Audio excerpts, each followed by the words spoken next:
Allô tout le monde. Do do, yeah yeah, do do, brr, brr, do do. Allô tout le monde, j'espère que vous allez bien. Moi ça va. Pour ceux qui ne me connaissent pas, moi c'est Laetitia. Et si vous me connaissez déjà, welcome back. Aujourd'hui dans cette vidéo, je vais vous parler de comment faire germer vos bubis d'Alocasia et vos graines d'Anthurium. Donc comment passer de ça à ça, ou encore, oui parce que j'en ai beaucoup, à ça. C'est vrai que j'en ai quand même pas mal beaucoup des bubis d'Alocasia. À ça, ou encore à ça pour les Alocasia. Et pour les graines d'Anthurium, donc mes graines sont à l'intérieur, donc comment passer de petites graines à cette petite maison avec des Anthurium qui poussent à l'intérieur. Vous verrez, hein, c'est vraiment très très simple. C'est la méthode que j'utilise pour tout ce qui est germination chez moi. Et comme j'ai pas mal, là j'ai une dizaine de bubis que je dois faire pousser. Ici, il va falloir que bientôt je les passe en terre, sachant que il y a tellement d'Alocasia là-dedans que je ne sais même plus qui est qui. Je crois que là vous avez un Black Velvet.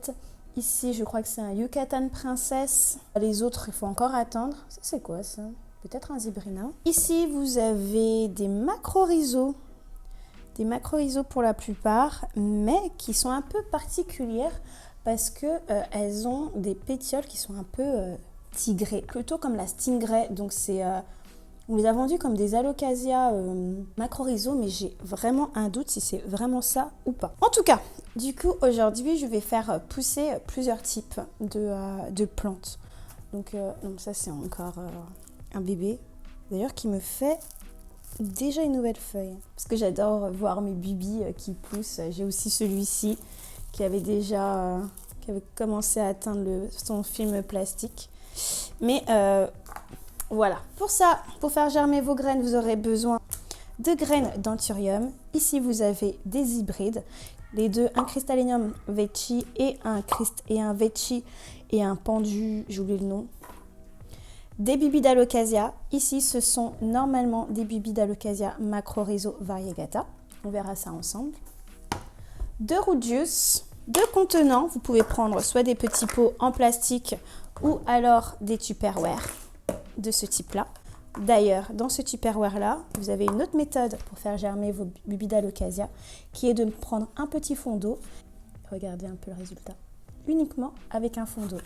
Et le plus important qui est pour moi,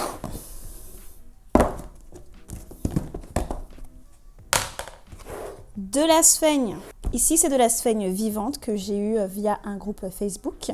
Et pour le tout là, il y a encore, j'en ai utilisé, j'en ai eu pour 20 €. Donc, et bah c'est parti. Donc pour commencer, je vais faire tremper ma sphaigne avec le Rhudius. Donc 1 ml de produit pour 1 litre d'eau.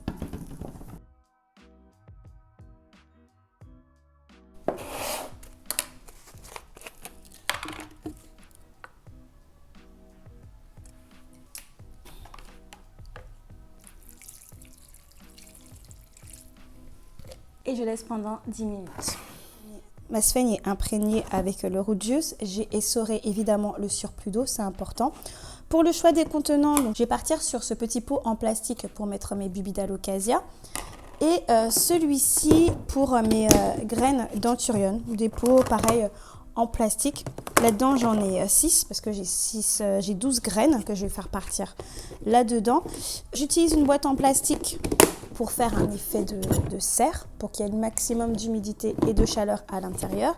Et sinon, vous pouvez utiliser des sacs de congélation pour créer un effet d'humidité ou alors un film plastique. Dernier point pour tout ce qui est arrosage. Donc moi, dans les premières semaines, je vais utiliser le Rhudius pour pouvoir faire en sorte que mes bubis se développent bien. En termes de racines, tapis chauffant ou pas tapis chauffant, c'est mieux. Franchement, c'est mieux. Mais vous n'êtes pas obligé. En fait, le mieux, c'est qu'il faut vraiment avoir une source de lumière si vous n'avez pas une source de chaleur. Donc, fenêtre. Voilà, fenêtre. La sphaigne à toujours garder humide. Vraiment, ça va être la clé de votre succès. Toujours garder humide si vous utilisez de la sphaigne. Mais vous pouvez aussi très bien faire partir vos bubis d'Alocasia, soit en eau avec un petit fond d'eau, soit en terre. Voilà, ça prend un peu plus de temps en terre, mais au moins vous n'avez pas besoin de faire la transition sphaigne, terreau ou alors eau, terre. Qu'est-ce que je veux vous dire d'autre? Ah oui, j'ai fait tremper un peu mes bibis d'Alocasia avant de les mettre en terre. C'est la technique que j'utilise, surtout pour celles qui sont envoyées de loin. Si vous voyez que, si vous venez de rempoter votre plante et que voilà, il y a déjà des bibis qui sont là, vous n'êtes pas obligé de passer par cette étape-là.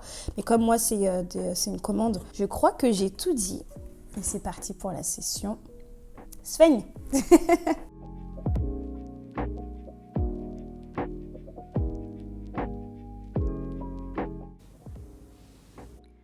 Une fois que j'ai recouvert le fond du contenant avec de la sphaigne, je place mes bubis. Il faut savoir que les bubis ont quand même un sens.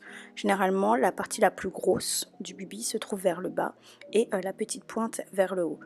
Si vous vous trompez, c'est pas très grave parce qu'au final, les racines et même la feuille va toujours essayer de se développer en sortant vers l'extérieur. Donc c'est pas non plus très grave. Une fois que j'ai fini ça, je recouvre avec de la sphaigne et je fais en sorte que les bubis soient bien au contact de la sphaigne un peu partout. Voilà.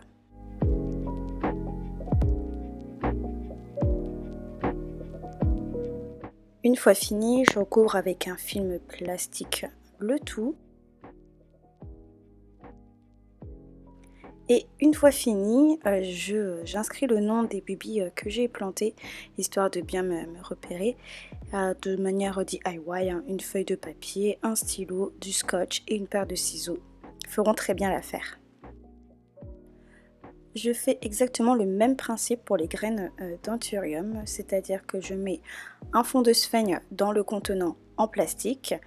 Ensuite, je mets les graines d'anthurium dans le contenant. Attention, c'est une opération un peu délicate parce que les graines sont assez petites. Donc, comme je le fais à la main, il faut faire attention à ne pas casser la graine.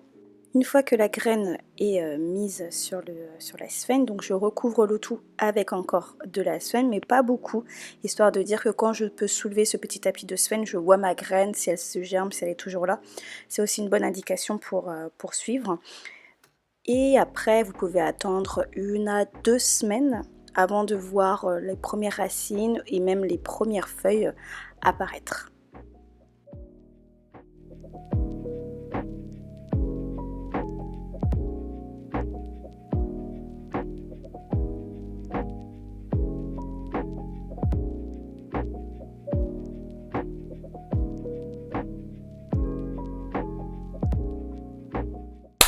Et voilà, donc c'est fini. Donc là, vous avez tous mes graines d'anthurium qui ont été mis en sphaigne. Donc j'ai mis les petits noms comme vous avez pu voir dans la vidéo. Je sais qu'on va me poser la question, donc où est-ce que j'achète mes graines d'anthurium? Moi, je les achète sur un groupe Facebook.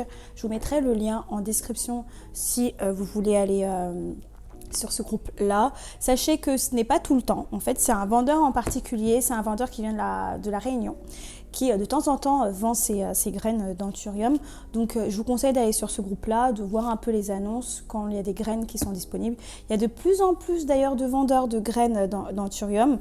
Donc, ça, c'est plutôt une bonne chose. Sachez que moi, généralement, si je vois des annonces sur Instagram, j'hésite pas à les faire partager et faire croquer les gens. Donc pour ça, celle-ci, alors je vais la mettre sur tapis chauffant. Donc ça, on verra comment ça va donner. Je vous ferai une petite update. Je vous ferai une update. Donc ça, c'est mes bibis d'Alocasia que je vais laisser comme ça.